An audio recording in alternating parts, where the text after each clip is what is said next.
बिस्मिल्लाहिर्रहमानिर्रहीम। अस्सलाम वालेकुम। आप देख रहे हैं साहिबान न्यूज। मैं हूं आपकी मेजबान ईशा यासीन।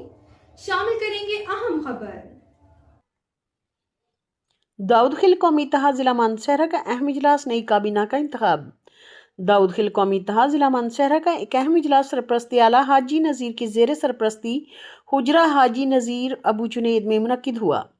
इजलास का बुनियादी मकसद तंजीम को जदीद खतूत पर उस्तवार करना और नई क़यादत के ज़रिए फलाही और समाजी सरगर्मियों में तेज़ी लाना था।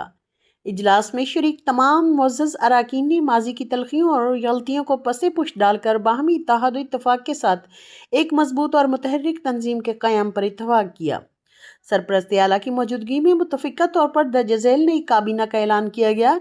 सदर अनवर, नाइब सदर मुमताज़, फिनांस सेक्रेटरी अब्दुल हकीम, नाइब सेक्रेटरी हिलाल फ़कीर।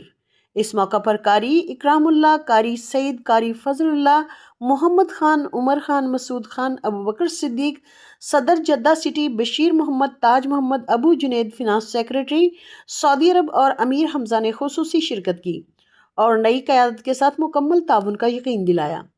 इजलास में इस अज़्म का इजहार किया गया कि क़यादत में ये तब्दीली कौम की फलाह व बहबूद के लिए एक संगे मील साबित होगी। शुरका ने इस बात पर जोर दिया कि साबिका तजर्बात से सबक सीखते हुए वक्त के तकाज़ों के मुताबिक मौसर और मस्बत इक़दामात किए जाएंगे ताकि कौमी खिदमत का सफ़र पूरी कुव्वत के साथ जारी रहे। अब तक के लिए इतना ही। मज़ीद खबरों और अपडेट्स के लिए देखते रहें साहिबान न्यूज। हमारे चैनल को लाइक, शेयर और सब्सक्राइब करें। जुड़े रहें हमारे साथ और देखते रहें साहिबान न्यूज।